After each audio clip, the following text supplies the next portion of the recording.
আসসালামাইকুম রহমতুল্লাহি ওয়া বারাকাতুহু। হ্যালো ফ্রেন্ডস, সবাই কেমন আছেন? আলহামদুলিল্লাহ, আশা করি ভালো আছেন।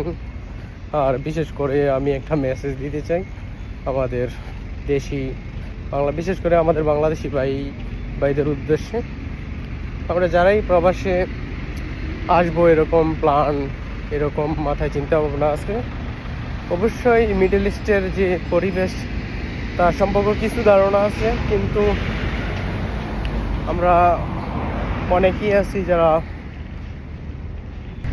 আছি যারা ফ্যামিলিগতভাবে সাপোর্ট পেয়েও অনেক সময় আমরা ভুল সিদ্ধান্ত নিই যে মিডল ইস্টে আসবো, মিডল ইস্টে এসে আমরা টাকা পয়সা ইনকাম করব, ফ্যামিলির হাল ধরবো।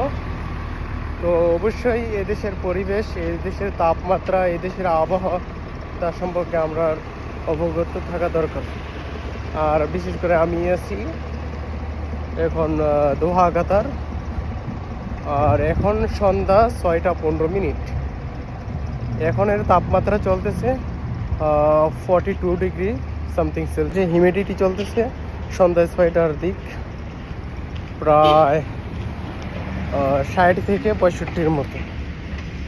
আর হ্যাঁ, অবশ্যই আমরা যারা আমাদের ফ্যামিলি পক্ষ থেকে সাপোর্ট পাইতেছি, আমরা পড়াশোনা চালিয়ে যাই কন্টিনিউ, এবং মিডল ইস্টে যারা আসার চিন্তাভাবনা আছে তারা এ থেকে বিরত থাকি, স্টাডি করি, ভালো করে গ্র্যাজুয়েশন কমপ্লিট করি, তারপরে আপনার যা উদ্দেশ্য তা আপনি বাস্তবায়ন করার লক্ষ্যে কাজ করেন। আর হ্যাঁ, অবশ্যই বাইরের পরিবেশের সাথে সাথে নিজেকে মানিয়ে নিতে হয়।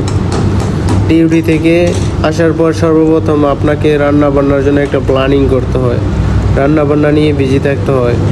এখানে আমরা অবশ্যই আমাদের মায়ের হাতের রান্না অবশ্যই অনেক মিস করে থাকি। মিস করলে কী হবে ভাই, নিজের রান্না নিজেই করতে হয়, নিজের খাবার নিজেই তৈরি করতে হয়, নিজের টিফিন নিজে তৈরি করতে হয়, নিজের কাপড় ওয়াশ নিজেই তৈরি করতে হয়, নিজের কাপড় নিজেই আয়রন করতে হয়।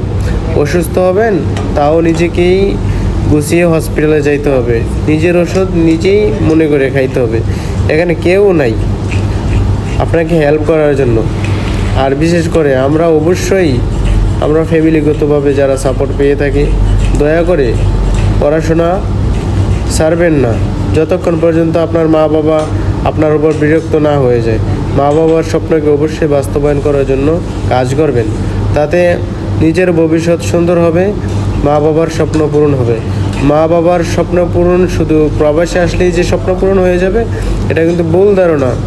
যতক্ষণ পর্যন্ত আপনার মা বাবার পাশে থাকবেন ততক্ষণ পর্যন্ত আপনার লাইফ অন্যরকম চলবে। যখন মা বাবার থেকে দূর হয়ে যাবেন, ভাই বোনদের থেকে দূর হয়ে যাবেন, তখন দেখবেন জীবনটা ব্যতিক্রম লাইফ হয়ে যাবে।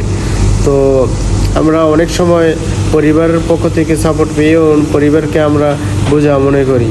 অনেক সময় পরিবারও আমাদেরকে বোঝা মনে করে যখন আমরা মা বাবা যখন আমাদের থেকে কোনো কিছু সাপোর্ট পায় না। যেরকম বলতে গেলে তারা ভালো পড়াশোনা চায় আমাদের থেকে, ভালো রেজাল্টস আফটার পরীক্ষার পর তারা চায়, এক্সপেকটেশন ভালো চায় আমাদের থেকে। তো তারা যখন আমাদের থেকে এইগুলো চাওয়ার তো অবশ্যই কারণ আছে, তারা আমাদের ভবিষ্যৎ নিয়ে অবশ্যই ভাবে। কিন্তু আমরা অনেক সময় মা বাবার উপর বিরক্ত হয়ে যাই। তারা বছরের পর বছর আপনার ভরণ পোষণ বহন করতেছে। তারপর আর হ্যাঁ, আমাদের মা বাবা কখনো আমাদের চাওয়া পাওয়া কখনো অপূর্ণ রাখে না। তারা যত সম্ভব সাধ্য অনুযায়ী তারা চেষ্টা করে দেয় যে আমাদের মন রক্ষার ক্ষেত্রে আমাদেরকে তারা সাপোর্ট করে যায়। আর হ্যাঁ, আমাদের পরিবার যা চায় আমাদের জন্য ভালোই চায়, মা বাবা কখনো আমাদের জন্য খারাপ। আর হ্যাঁ, ফাইনাল কথা আমি একটা বলতে চাই, যারা মা বাবার কথা না শুনে পড়াশোনা ছেড়ে বিদেশ আসেন, তাহলে ঠিক এরকম নিজের রান্না নিজের কাজ সব এই দুর্গবাসে কোনো বন্ধু বান্ধব যতই থাকুক না কেন, তারা দূরে যার যার কাজে ব্যস্ত থাকবে। আপনি আপনার কাজটা করতে হবে, আপনাকে কেউ সহযোগিতা করবো না। মা বাবা যেরকম সহযোগিতা করে, দুনিয়াতে দ্বিতীয় ব্যক্তি এরকমভাবে আপনাকে সহযোগিতা করবে না। বন্ধু বান্ধব যাই বলেন, কাজের সময় বন্ধু বান্ধব, কাজ শেষ আপনি আপনার জায়গায় থাকবেন, আপনি আপনার রুমে থাকবেন, আপনি রান্না বান্না আপনিই করতে হবে, অন্য কেউ আপনাকে হেল্প করবো না।